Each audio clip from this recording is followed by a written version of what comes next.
Welcome to Bookworthy, where we talk about the heart behind the books that your kids are reading. Today, we're talking with children's author and co-host of the Storytellers Shelf podcast, Theresa Marie Villarreal. Did I get that right? Yay! Okay. Who is the author of The Adventures in Oculus series, a middle-grade portal fantasy that transports readers to enchanted realms full of courage, friendship, and discovery. Theresa's story carry Christian undertones blending imagination and faith. Welcome to Bookworthy, Theresa. Hey everyone, happy to be here, and I'm really excited to talk about my author journey, kind of bit about my podcast and what we do. And I'm excited to have this chat, but before we get going into the meat of our conversation, we have to do our random question of the week, which is, what is the scariest thing you've ever done for fun? So just a little backstory about me. I am married to a Mexican American, and his family lives in Mexico, in San Miguel de Allende. So I don't know if you guys know where that is, but that's in the heart of Mexico. It's actually considered to be the center of the world in Mexico. It's one of the oldest areas, and it's got obviously, if you go there, it's got a lot of Spanish elements. It's got the cobblestone streets, etc. So here's a fun fact. So obviously, my husband's family lives there, and his dad, about 2 years ago when we went, we stayed at a rental house that my amazing father-in-law had prepared for us that, we could stay in for like 2 weeks. And we were kind of left to our own devices. And my husband, my kids, and I, we were all hungry, and we wanted to go and get something to eat for dinner, obviously. And it was late, and we'd been traveling all day. And so we wanted to find something. And they don't have like a fast food restaurant in the area. So we had to think, what can we do, right? So my husband, he Googled a place, and it was like, oh, well, this has a lot of 5-star reviews. Let's go check it out. So we'd go into this area that it's like an older area, but it's not too far from the rental place that we were at. And it has, the Spanish cobblestone streets. And I don't know if you guys have ever been to Mexico, but the streets are not like American streets, especially if you're in the older part of Mexico, because the alleys and the streets themselves are a bit more narrow. And they don't actually have lights on at night, like street lights when you think. And you go, okay, this is an experience, but I guess if there's a 5-star review, let's give it a try. We're very adventurous people, and we like to try those things. So we go looking around. We have the car, and if you've been bumping, when you're driving on cobblestone streets. So it's like a dark alley, and you're going, are we sure we want to do this? So we go, and there's like a neighborhood, and in front, we see there's lights, and the lights go into a house. The house is a garage transferred into a restaurant where everybody is there, right? So we go there, and we park the car, and in front of the place where we parked the car, it looks like a house out of, I don't know if you guys have ever seen the movie The Burbs with Tom Hanks. This house is got large grass, and it's not the house, thank goodness, that we were going to go eat at, but it's across from where we were going to go eat. And I'll go, in my American gringo self, do we want to park the car here? And my husband's like, we'll be fine. Trust me. I grew up in Mexico. This is completely normal. So we go, and it's a house garage that's been converted into a restaurant. It's got the full kitchen, tables. Now, just to letting you know, the tables are like those playing card type tables. So it's even more funny. Okay, we have to make do with what we can, trying to get some dinner. And then we go there, and we actually have a good time. They had this one dish, I forget the name of it, but basically it's, and if you have my Latino listeners, you guys might know what this is, especially if you're Mexican. This is a very Mexican dish. It's like a flour or a corn type of the base of it, and it's shaped like a sandal, and it has I believe it's beans that have been refried, and then it's got cheese and nopales or nopalitos on the top. So it's a good appetizer. my kids were like gobbling it up. They loved it. So that was just the start, sort of appetizer. And then we got like tacos and horchata and everything. It was great. Amazingly, see, this is what happens when you go on an adventure. You meet new people, new experiences. It's a great way to really try something new. That does sound fun. I can only imagine as a parent walking into a strange location that's dark and like, I'm going to feed my family here. Yeah, and there's like no place to go after that because it's like, where do we go? Because there's no quick kind of just want to get something to eat for dinner. Like, where can I go? I don't know the area. Sounds like quite the adventure. Well, tell us a little bit about the adventures in Oculus. As far as inspiration, I started this project about, 12 to 13 years ago. And it was after the birth of my firstborn. And I wanted to have a creative outlet to go ahead and get writing, because I've always kind of have that, even though I went to business school. I went to U of H business. Yay, U of H Cougars. And went to business school, got a degree in marketing. And I know that's totally opposite of having like going into writing, but I've always been very creative. I really wanted to have an outlet because to me, being creative is really important. And as a new parent, having a sort of cathartic writing space is very important as well. So I started this as like, I wanted this as a sort of mom kind of love for her babies kind of thing. And it was a lot of love into this meant for my kids because I'm a mom of two. So the story begins where my character, it's a middle grade, so my character has this hand-me-down wardrobe, and he gets it from his mom, who gets it from her grandfather. And that's actually kind of important because that goes into the second book, like why, And so again, it's a portal fantasy. So the wardrobe is important because it's sort of a gateway to get into the land of Oculus. So the character goes to Oculus through this portal. His dog, Leonard, who kind of helps him to get into that world of Oculus. And so when he gets there, he gets to a tundra and it's cold and it's icy, but then there's sort of like the Eskimo type homes around him. And he sees like smoke and everything, coming from the chimneys. And then out of nowhere, there's this giant figure who happens to be a Yeti, because I like Yeti because I'm from the 80s and I think of Harry and the Hendersons. Yes. And yes, because that's, like when you're from the 80s, you gotta bring in Harry and the Hendersons. Exists, yes. So I love Yetis, and so my character is a philosophical Yeti who happens to be a wizard, and he helps Dominic along the way, and they go on this quest to help rescue the land of Oculus from this. It's a witch who has a figure of a spider. So like her lower half is like a spider body, kind of like when you think of trying to think of the name of the spider, but Black Widow, like a Black Widow, because I'm from Texas and there are Black Widows in my area. Anyway, and I'm not a big spider person. So, and then also because like I always liked Greek mythology. So she has the snake hair like Medusa, but there's a reason why. So she used to be like this beautiful woman who's like a noble woman. And then because of her lust for power, she turned into a dark figure.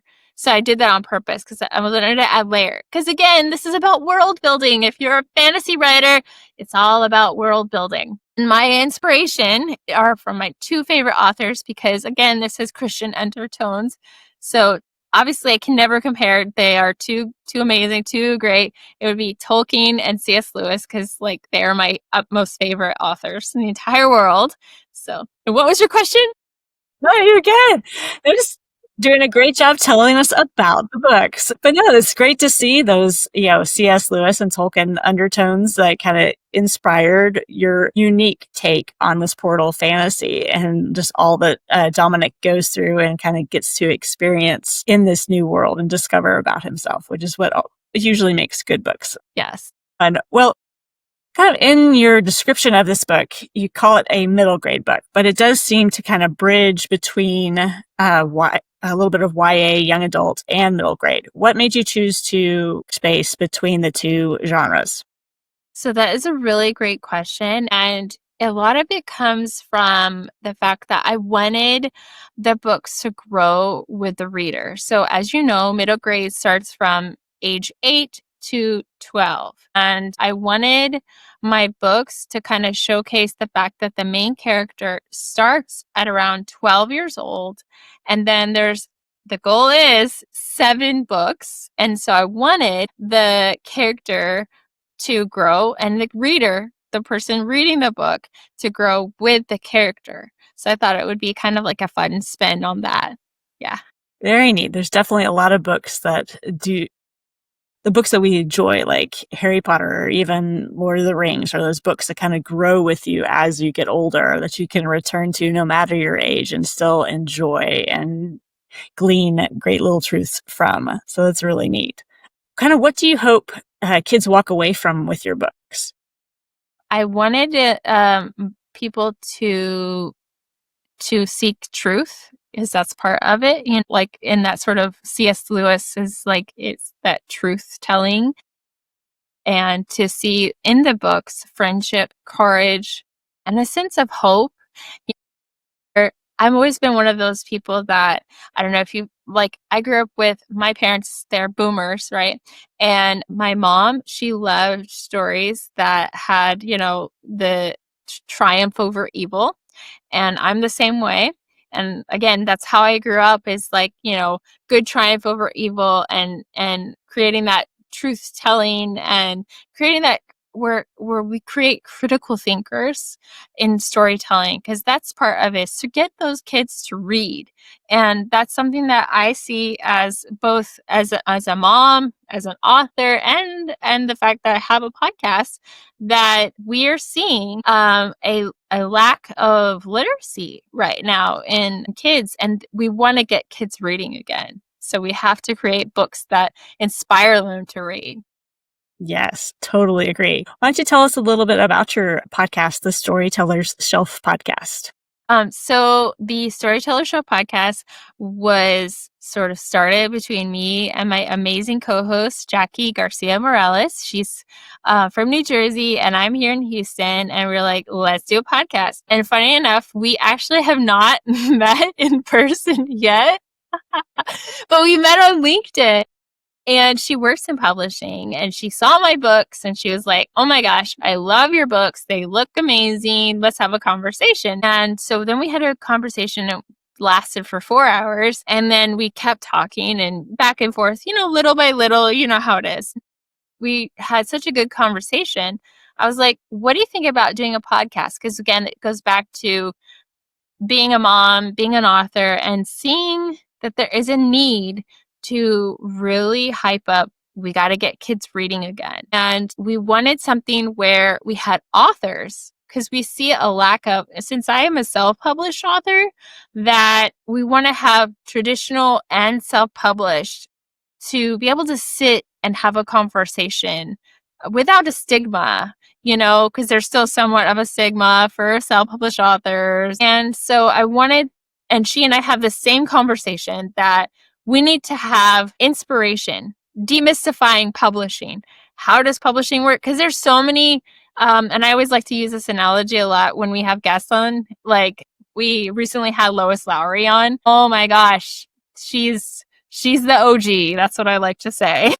Most definitely. And she gave us so much insight. She said, writing has become more about how many words that you can have, and it should be really about what you're writing about, not how many words.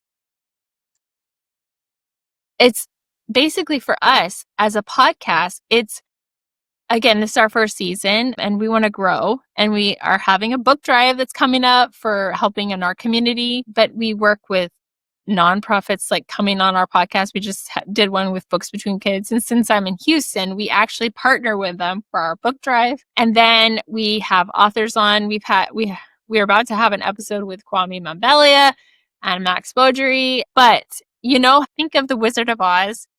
And you have the gatekeeper guy, and he's like, don't ring that bell. And, or like where you have the wizard and he has the curtain, and then you take the curtain and it's this old man and he's holding the keys of Oz, basically. No, we want to take that out and show the wizard, because there's a lot of misinformation of how publishing works, especially for self-published authors. Well, it sounds like a very interesting podcast, just kind of taking that mystery of publishing and kind of taking a deeper look at what it takes to be published, what even is a publishing house, what do they do, and all that. I love that, and definitely will be having to listen myself, because I'm self-published too. So it's one of those, like, you got to figure it all out on your own. So you got to be the whole house yourself. Yes, exactly. We're just like Bert from Mary Poppins, where we're like doing the song and dance, and we have all the instruments all at once as self-published authors, and we're having to figure this out. And there's like where do we turn to? We have to create quality books. That is the most important thing. Did you know publishing professionals, such as the big 5 or big 6, they still miss edits, and you might see some oopsies in the books. So it doesn't matter if it's traditional, guys. As long as it's a quality book. Let's go back to that.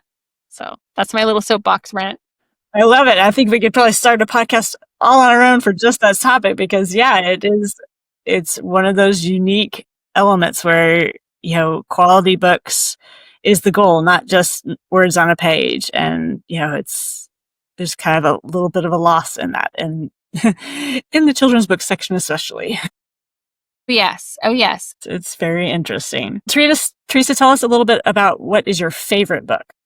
Yes, so many. I can't tell you how many things that I love. Anne of Green Gables. I grew up reading Anne of Green Gables as a kid. Who doesn't love Anne, and the fact that she's so feisty? So I like her. I'm raising my hand to say I do like her. She's like my favorite character. The fact that she tells the truth. She has a huge imagination, because she's always saying things like, you don't have an imagination. A lake of shining waters and things like that.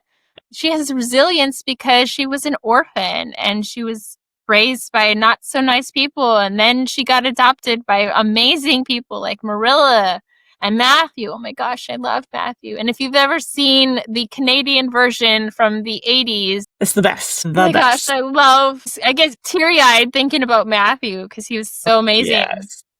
And there's so much joy. And it shows friendship, like what is a kindred spirit. I only learned that terminology from Anne of Green Gables, a kindred spirit. So, one of my favorite books. Yeah. I love that. It's definitely a favorite of mine too, and relate to Anne a lot. And I'm a redhead and a bit of a fiery personality myself. So my late mother was a redhead, and I get a lot of my personality from my mom. So, yeah. Well, then you're kind of an honorary redhead then, for starting. Yes. I've read highlights. So. Well, Theresa, what can we expect next from you? I'm very excited to share this. So in this month of September, it's going to be the later end of September, but I will be re-releasing with an amazing new cover and more the first book. Bonuses. So it's more bonus material. So please, I will be sharing that on my author website and as well on my podcast, because my co-host is really great about sort of shouting me out and being like an extra cheerleader, like, go me. So yes, I will be sharing that as well as in my newsletter. And I'm actually in the process of querying from 2 picture books, and I'm working on a chapter book. And then as far as for our podcast, I haven't shared this with anyone, so you're the first to hear this. besides that it is a podcast, but it's going to be under an umbrella of an LLC that my co-host and I have been working tirelessly with an amazing law firm. It's still we're still finishing all the paperwork, but we've already filed and we're at that. So it's going to be called, of course, we still have our podcast. It stays the same as the podcast. But as far as the media name, because we have a lot of things that we're going to be growing, like, for example, publicists, paid ARC readers, and then just one of the goals in a couple of years. So just one of our goals is to start a small traditional publishing house. But that's long term. We have to build from that. But yeah, so that's on the horizon. So the media name is called the Storyteller Foundation, LLC. Sounds very exciting with a lot going on. So I'm sure that that's going to be fun to keep track of. And we'll make sure to have links to your website and the podcast in the show notes for people to find you easily. Well, thank you, Theresa, so much for joining me today. Thank you. It's been great talking to you. And I hope to continue this conversation at a later time as well. So, yes. Love to have you back for sure. And thank you for joining Theresa and me on this episode of the Bookworthy Podcast. Check the show notes for any books or links that we discussed, and let us know in the comments what is the scariest thing you've ever done for fun. And be sure to like and subscribe to discover more great books together. Happy reading!